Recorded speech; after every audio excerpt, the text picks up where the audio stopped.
Hello and welcome to my Game Week 23 Premier League predictions for this weekend's games. Starts all tonight, of course, Leeds versus Forest tonight, which is a bit of a derby or had a bit of history in the past, I must say. Yeah, let's just dive straight into my Premier League Game Week 23 predictions. And don't forget to like, share, subscribe, and hit the notification bell while you're at it. And starting tonight then, and Leeds take on Forest, of course, at Elland Road. Leeds United lost at home to Arsenal, got battered at home to Arsenal, but that's set-piece FC at the end of the day. They scored, I think, was it 3 set-piece goals? They definitely scored 2 set-piece goals. Anyway, Forest did draw against Palace last weekend, probably 2 drop points for Sean Dyche's side in that one.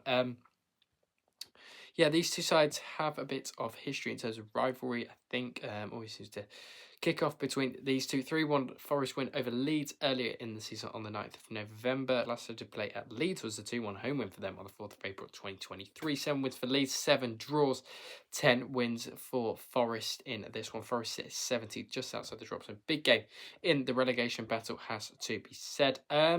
Leeds going to win this. I think they will at home. They're taking on a relegation rival, and I think Elland Road will be right up for this. I'm going to back Leeds United to win this by 2-1 in this one over Sean Dyche's Forest, who look okay at the moment.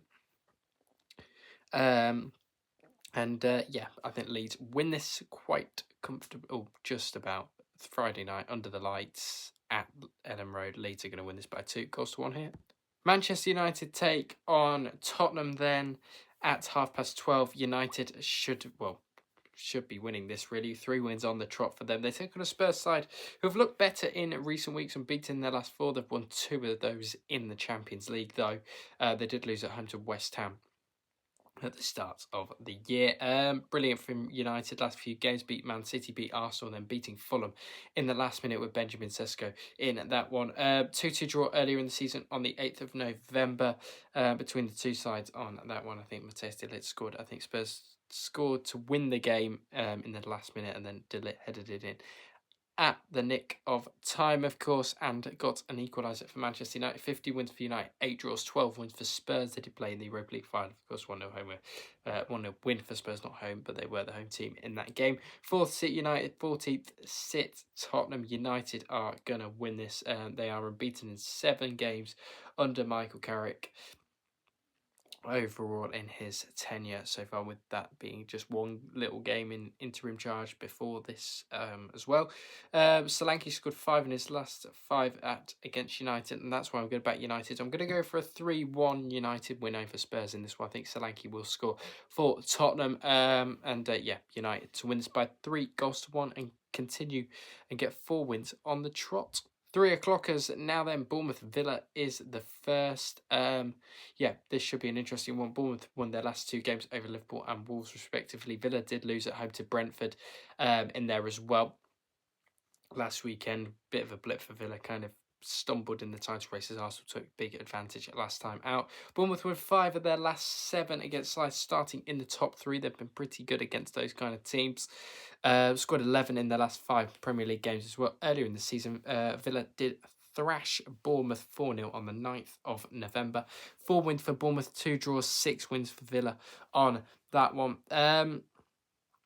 Villa do need to continue or bounce back from that loss at home to Brentford. 4 wins for Villa, 2 draws, 6 wins for Villa. Sorry, Bournemouth have 4 wins, 2 draws, 6 wins for Villa on the head-to-head. I'm going to back an Aston Villa away win in this one. They're looking pretty good. I think even that blip at home to Brentford, I think it can be quite hard to play against 10 men when they do go 10 men, have a go a man down, of course, because it's changed style of play and all of that. I'm going to back Villa to get back to winning ways in this one. Go for a 2-1 away win for Villa over Bournemouth here.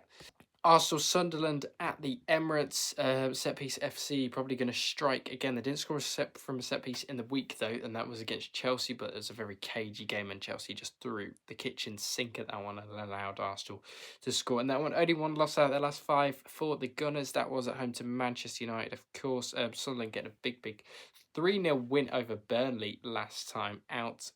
West Ham did beat Sunderland before that. Was a bit of a disappointing defeat. 2-2 draw between the sides on the 8th of November.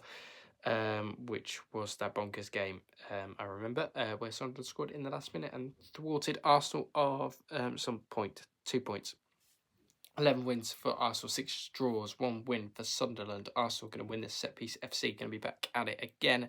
Going for a 2-0 home. Arsenal win, quite a routine win for Mikel Arteta's boys in this one. They'll score a good 1 goal from a corner, almost definitely. 13 in the last 5 for Arsenal goals wise. Looking very, very good. Declan Rice is absolute baller in the middle of the field. Knows what he's doing.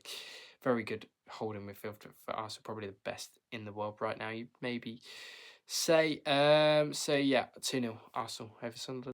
Burnley West Ham in what is a vital game at the bottom for Burnley. They need to win this if they are to try and stay up this season. Wolves beat West Ham. There's no reason Burnley can't do it.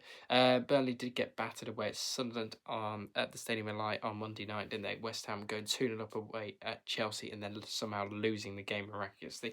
They did win back-to-back games before that in the Premier League over Spurs and Sunderland. West Ham did beat Burnley earlier in the season by 3 goals to a big 3 points for Nuno's side in that one. I think, was that his first game in charge? It was one of his first games, but they got over the line nonetheless. 5 wins for Burnley, 5 draws, 11 wins for the Irons in this one, or the Hammers. 18th versus 19th. West Ham are going to have too much quality. I'm sorry, Burnley fans, but West Ham are going to win this 2-0 quite comfortably away at home. Turf Moor might make a bit of an atmosphere for this game, but I think West Ham might just have a bit too much quality and will run away with this one. So, 2-0 Hammers here. Fulham Everton is also at 3 o'clock. Bit of a nothing game to call this. Probably 2 mid-table sides. Don't think they're going to be fighting for any Europe or relegation come the end of the season.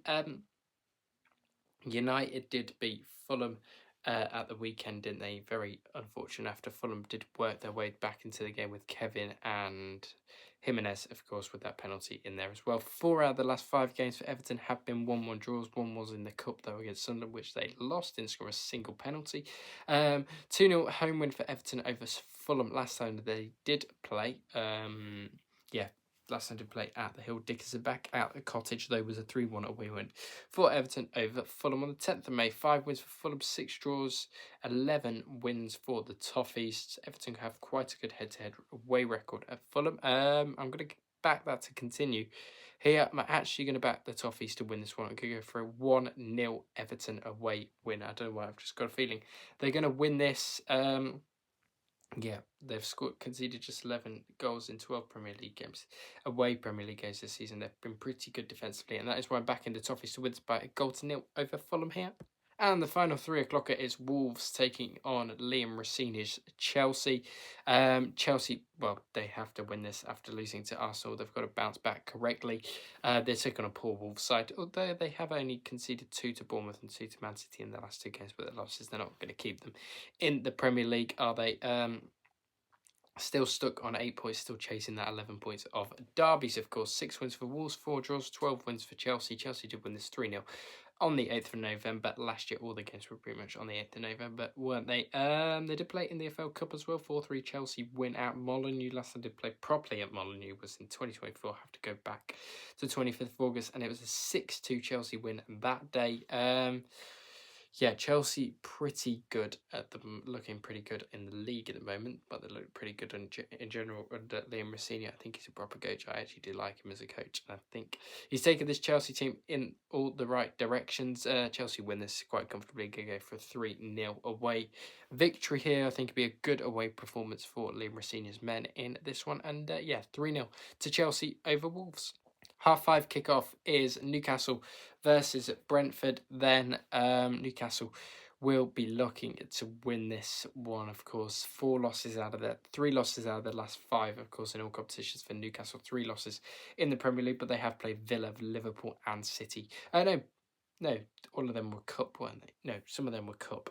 City was Cup, wasn't it? Liverpool and Villa were League. They've been playing a lot of Cup competitions recently. Champions League, FA Cup, maybe taken a toll on Newcastle recently, but they seem to be doing okay-ish. before that. Brentford did win 1-0 away at Aston Villa last week. Big win for them. They did lose before that back-to-back to Chelsea and to Forest. Yeah, Forest. They did lose to Forest. They also beat Sheffield Wednesday in the cup before that. Brentford beat Newcastle earlier in the season 3-1. Big win for Eddie Howe's team. Keith Andrews' team in that one. 9 wins for Newcastle, 1 draw, 3 wins for the Bees. Brentford, yes, they did win last time out. They've not drawn any of their last 9 meetings.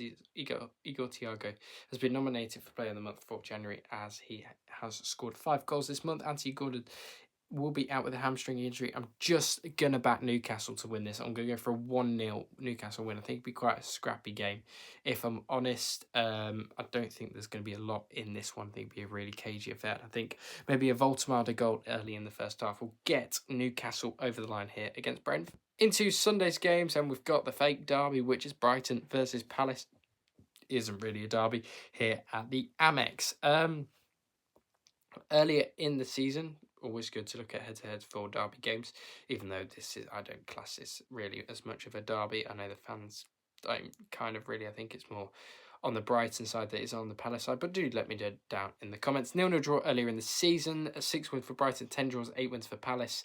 Brighton have just won 1 of their last 11 Premier League games. They haven't kept a clean sheet in 4 matches, which is a problem, and they've also conceded the most penalties in the division. Palace have been doing okay XG-wise, but XG doesn't matter in football. They've lost to Maccas for the Sunderland, they've lost to Chelsea, picking up a point away at Forest last time out. I think Glasner's leaving, or he might get sacked by Steve Parish if things do not pick up recently. If they lose this one, I think he could be out the door. Brighton's only win in the last 5 has come away at Manchester United in the FA Cup. They do love a draw, Brighton. I'm going to back a draw here. I'm going to back a 1-1 draw, sit on the fence here between Brighton and Palace, as they'll just cancel each other out, I think. And the big one on Sunday afternoon is Liverpool taking on Man City. 2 weakened teams, a weakened Liverpool and a weakened Man City compared to what they have played in the past. This is usually a big title matchup between Klopp and Pep, but it's Slot and Pep this time around, or it has been for the last season now. Always used to look forward to this one on a Sunday afternoon. Still will do, but it's definitely lost its magic a little bit. 4-1 win for Liverpool over Newcastle last time out. They beat Karabakh in the Champions League. Before that, 6-0 only lost in the last 5. Came away at Bournemouth by 3 goals to, which was the last minute winner to concede. City did win in the Cup 3-1. They did bottle that game against Spurs after they were 2-0 up, kind of let Spurs into the game too much, and eventually paid the price earlier in the season. 3-0 home City win, quite comfortable for Man City in that one on the 9th of November. 17 wins for Liverpool, 14 draws, 11 wins for Manchester City. I'm going to back Liverpool because they're at home. I'm actually going to back I think there'll be a few goals in this one. I'm going to go for a 4-2 Liverpool win. I don't know why, I just think both defences look really, but they don't look shaky. Well, they do look shaky at the moment. And that is why I can see a few goals being conceded here. Donnaruma's been keeping City in a lot of the games. So, Liverpool, we all know, have a shit defence at the moment. Anyway, so, 4-2 to Liverpool over City here. Thank you very much for watching my Premier League Game Week 23 predictions. If you did like the video, don't forget to like, share, subscribe, do all of that good stuff. And I'll speak to you all on the next one, which will be EFL review on Monday, probably, unless something breaking comes out. I was going to do a video on Leicester, but it's a bit too late for that now, last night. But like, share, subscribe, do all of that good stuff. Hit the notification bell while you're at it, and I'll speak to you all on the next one.